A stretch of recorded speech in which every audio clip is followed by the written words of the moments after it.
Hello everyone, thank you so much for being here today. Through rain, sleet, snow, and storm, I appreciate your effort to come today. Thank you. I'm delighted to talk with you about love today. Keeping love alive at any age. After all, what could be more exciting than love? We all want it, need it, crave it, miss it when we don't have it, long for it, look for it. When we have it, we want to make it better. So everything I talk with you today about is reversible. And by that I mean, when I say he, I also mean she. And when I say she, I also mean he. Please know that it applies to whatever relationship you are in or not in today. If you have a relationship, great, that's terrific. If you don't, that's also fine. Apply it to your last relationship, or be optimistic and apply it to your next relationship in the future. Whether you be young or old, gay or straight, it doesn't matter. Please glean what you can from what I have to offer you today, and I hope what I have to say has value then for each of you.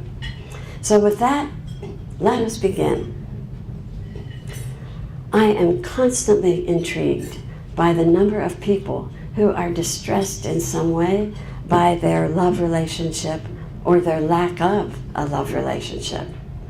You see, in American society today, a major requisite for selecting a partner is to have a feeling of romantic love for that other person. So when two lovers approach and consider a serious commitment, there's a reciprocal confidence of loving and being loved. Their hearts pulsate in an insatiable craving to be as one. Their eyes express a love and a longing in a way that they view no one else. And they feel an exquisite rapture in a love they share that is uniquely their own. They live with new zeal, and the world becomes more beautiful. Then, with the passing of time, they look at each other, not as often, mind you, and their eyes say nothing, and their souls feel empty, and they struggle with their hurt, anger, despair, or indifference. What happens? What happens? After all, we marry with the intention that the union will enrich our lives, do we not? No one marries thinking, oh boy, I can't wait to get married so I can be as miserable as possible. Right? I believe we can achieve it and sustain it. I don't believe so many love stories have to have such unhappy endings. But look at what we've been taught in school.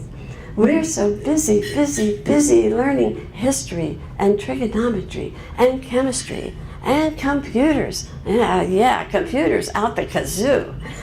All valuable in some ways, it's true, but none at all helpful in meeting the greatest personal challenge of all. Keeping love alive, having a fulfilling, enriching love experience. A woman complained to me that the thrill had gone out of her marriage. I love my husband, she said, but I'm not in love with him anymore.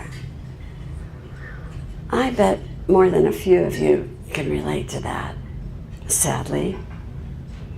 She genuinely cared for his welfare, and she enjoyed much of their time together, but she didn't really miss him when he was away on business trips. And she found that she was having more stimulating conversations with other people. And she noticed that she wasn't really sharing her important thoughts and feelings with him.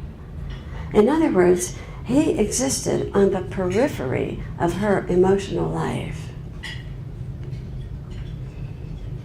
She asked me, but could there be something more out there? Then she finally asked me, but isn't that what happens in every marriage sooner or later? I have an emphatic response to that. No, that doesn't happen in every marriage, and it doesn't have to happen in yours. And the same principles apply whether you've been married 5 years or 15 years or 50 years. Sure, the embers of love may begin to burn low after years of familiarity with the same spouse. So how do you rekindle that glow? How do you keep love alive? How many of you here today are in a marriage now or some form of committed relationship? Raise your hands. Up, high. Okay, let me take a look. All right. Great. So, now this is the part that makes everybody nervous. You're thinking, okay, how can I quickly hide under this chair before she gets any closer? Too late. I'm here. Okay, so would you be kind enough to share your first name with us, please? Elizabeth. Thank you for volunteering, Elizabeth. And so would you share your career or profession with us again, please? Financial services. Thank you. Thank you so much. We're networking here. Everybody, please pay attention, okay? All right, so would you be kind enough to tell us one thing that you do for your partner to make him feel loved and appreciated, or one thing he does for you that makes you feel loved and appreciated? He puts the kids to bed. All right, that's big. I like that one. That's terrific. Great. He puts the kids to bed. Very good. Thank you so much. Okay. Let's see. Pat, I think I saw your hand go up. Okay. And so, please, would you... my brain. It can't be that hard. This is Pat, our wonderful president. We all know Pat.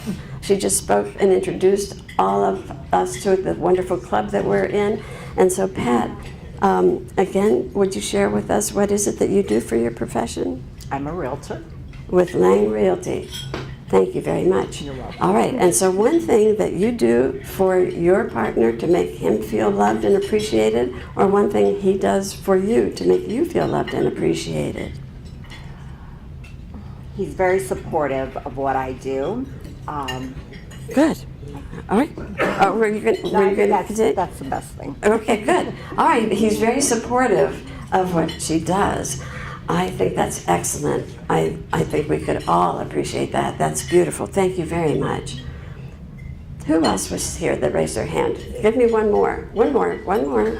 Yes, please. Okay, Miss Champion, please tell us one thing that your partner does for you to make you feel loved and appreciated, or one thing you do for him. He tells me numerous times throughout the day that he loves me. He'll send me a text of a heart or a rose. He'll tell me in person he thinks I'm beautiful, and I'm like, wow. Wow is right. Oh, he gets big points. Thank you very much. That is outstanding. How beautiful. Okay, we all want her husband, right? Okay. So I hope this encourages you to start turning your wheels a bit. Be creative. Think of the possibilities. What I'm trying to point out is that long-term couples must continue the courtship behaviors for life.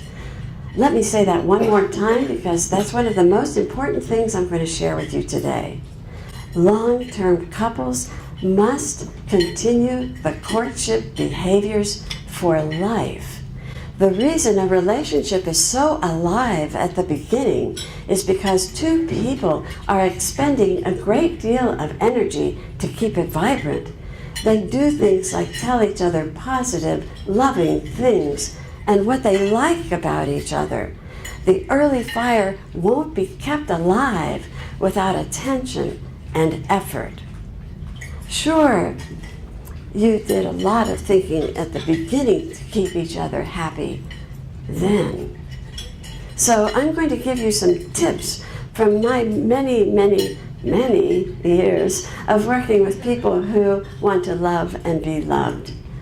I'm only going to give you 5 today. There are many more, but I consider these to be imperative. Number one is number one for a very good reason. It must come first. The others are not in any sequential order, but we must love ourselves first before anyone else can love us or before we can love anyone else in a healthy way. We must love ourselves first. And you know what? When I was young, I didn't even have a clue what that meant. Love myself? I was so busy taking care of everybody else, those were just empty words to me. But how valuable it became once I came to understand. It's a healthy selfishness. Healthy selfishness. If you haven't heard that term before, please make a note. Healthy selfishness means take care of yourself. Be good to yourself. Eat right. Take a walk. Sit under a tree and just think. Or don't think. Find time to rejuvenate and be at peace with yourself. It's the knowing that you're a worthy person. If I don't feel good about myself, then I need from the other, and that places me in a codependent relationship. And healthy, mature, romantic love is spelled G-I-V-E.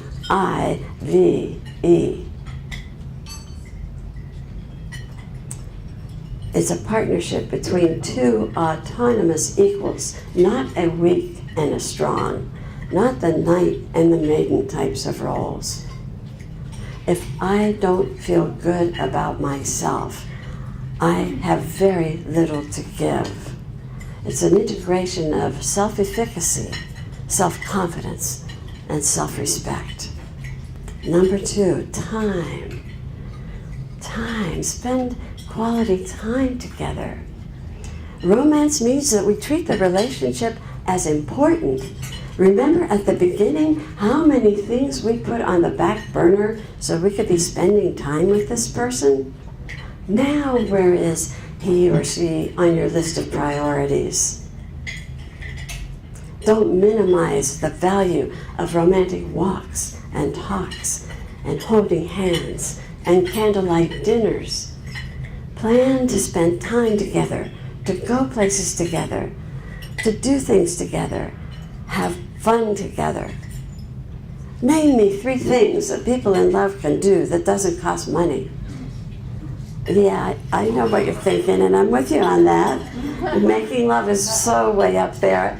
I quite agree. Name me 3 more things that people in love can do that doesn't cost money. Yes, Miss Peeble. Me and my honey taking nightly walks. Beautiful.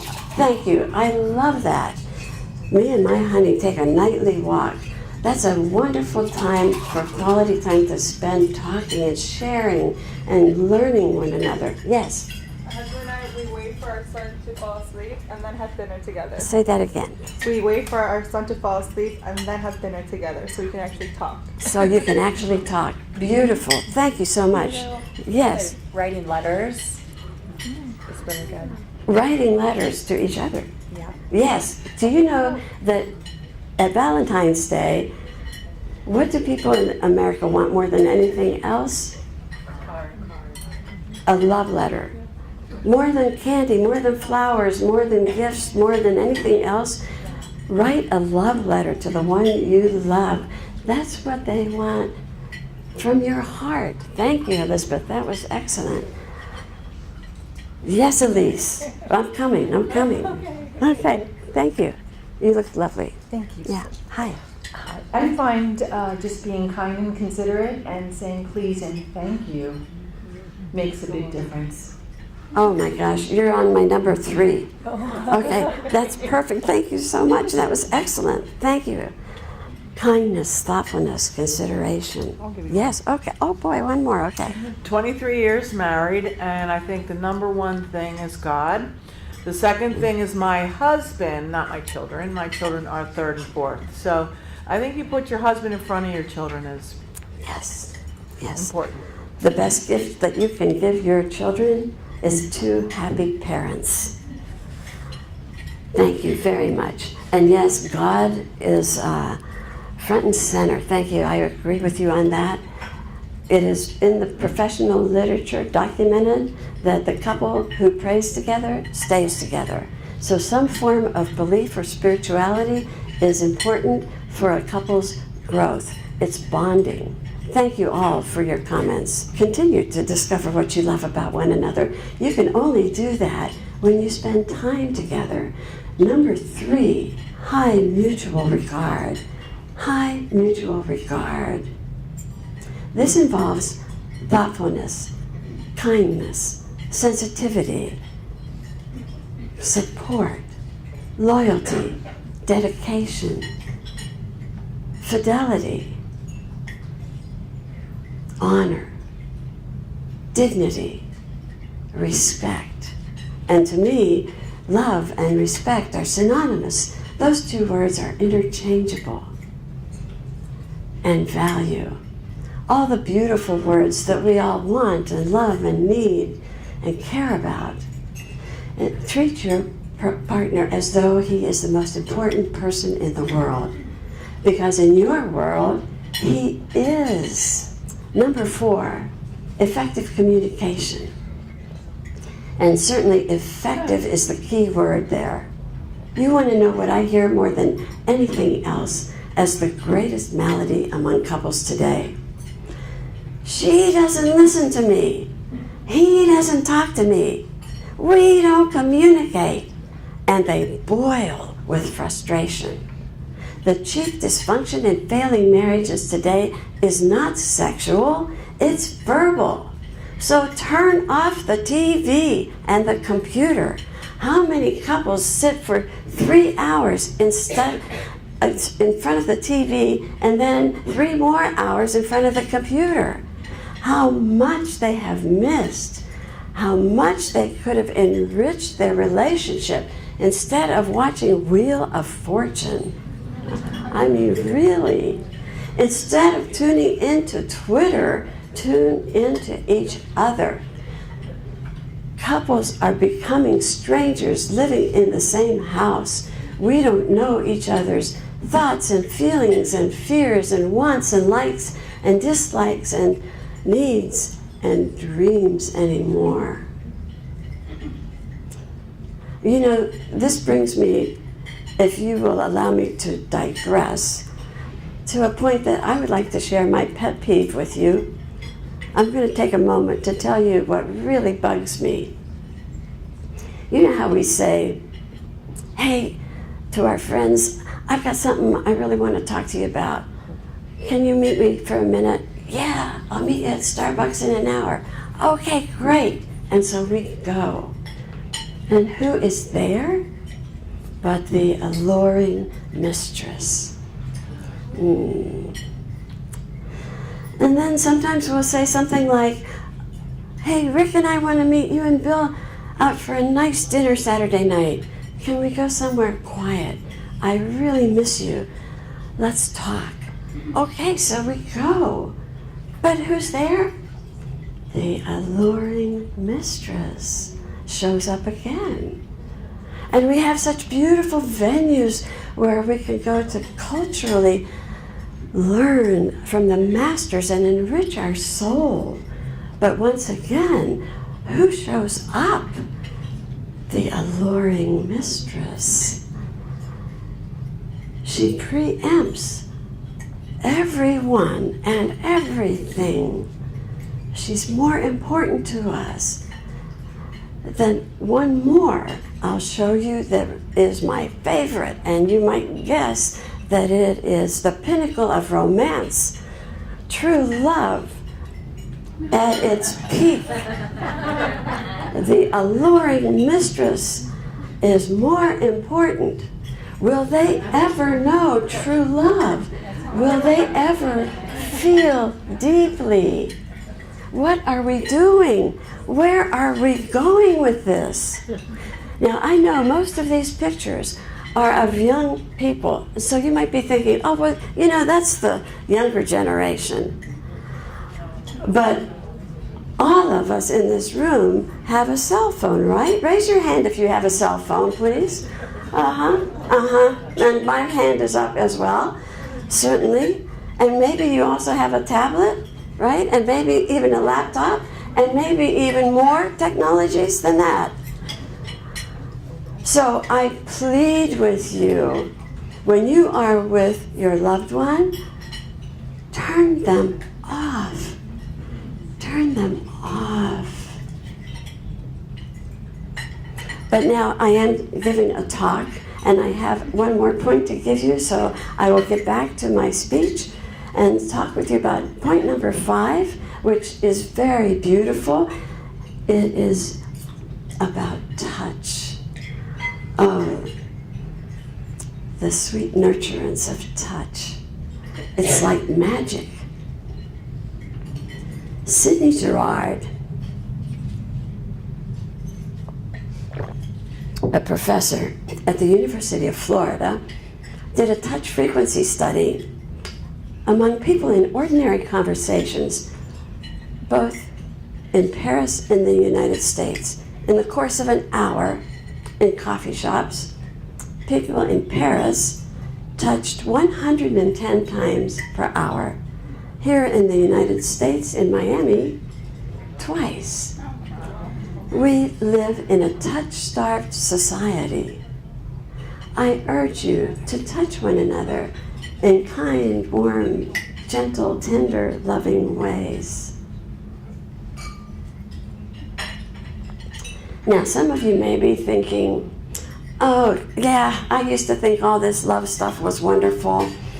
But that was then, and this is now. Not anymore. Not me. I've built a nice big thick wall, and I'm not letting anybody in anymore. I'm not willing to be vulnerable again. I'm not trusting anybody anymore. I just can't take the pain. Well, let me tell you something. There is one thing worse than feeling pain. And that is feeling nothing. So, if you want to be married to a terrific person, we must first become a terrific person ourselves. And the real secret is this. And I'm going to whisper this because they say people pay more attention when you whisper. Seek to improve yourself and seek your partner's best interest. This is the real secret of living and loving and being loved. Now, in your packet, if you would please turn to that one with the beautiful sunset where two people are in love. This is an invitation to Love Reignited, wherein you and your partner would stay at an oceanfront resort that's beautifully romantic while you speak with me about reigniting your love to create and transform your relationship to all that you have ever dreamed it could be and more. It's a 5-day intensive. Now, some of you are thinking, holy cow, 5 days, that's a really long time. And I'm saying 5 days is but a breath in the lifetime of your relationship to make it the dream come true that you want and crave and deserve. Some of you have heard of 1-day, 2-day, 3-day retreats, workshops, weekend marathons, and forgive me if I offend anyone, but I consider those Band-Aids. I don't believe you can have long-term change in a long-term relationship overnight. And I want you to be successful. I want you to have a true resolution. And I believe that requires 5 days. I'm committing 5 days to you. There are no other couples present. It's you and me, baby. Let's put that pizzazz back in your relationship. Let's get that magic back in there. Give me 5 days, and I'll give you 5 days. And there will be plenty of time at that luxurious oceanfront resort for you to do additional assignments while you're there, including your sexual assignments as well. Yeah, is your sex life boring or thrilling, I ask you? So this is for people who want to have the best relationship possible, a healthy, mature, romantic love relationship. If your relationship is boring, stagnant, in a rut, if you're living parallel lives, or if you are in crisis, if your relationship is, should I stay or should I go? If you're saying ugly words to one another, if one foot is out the door, or one of the other of you is speaking of divorce, then Love Reignited is for you. So I leave you with this question. What are you waiting for?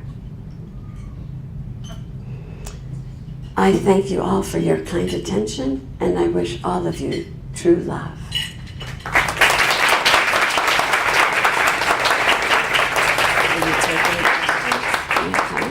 Does anybody have any questions? Anything about that you want to ask Dr. Virginia? Anybody have any questions you want to ask Dr. Virginia? Go ahead. In the Jewish Orthodox world, men and women, when they meet, in the Jewish Orthodox world, men and women, when they meet, they don't necessarily touch one another. They can't there, actually. And then there's certain points in the month, same thing, they don't touch each other. And they just base their love, they're just based on communication. Would you give those couples advice when they can't touch each other? Communicate effectively. I think that would be the strong point, that it's very bonding. When you talk with one another on an emotionally intimate level, you learn about each other and you bond. It's very bonding. Throughout the lifetime of the relationship, I don't think there's many things that can be more effective. As long as you're together, you can never learn everything there is to learn about one another, no matter how long you're together. So it's a beautiful thing to do when you're starting out. Learn about each other. There's always more to learn. Anything else, please? Well, thank you. Thank you all very much.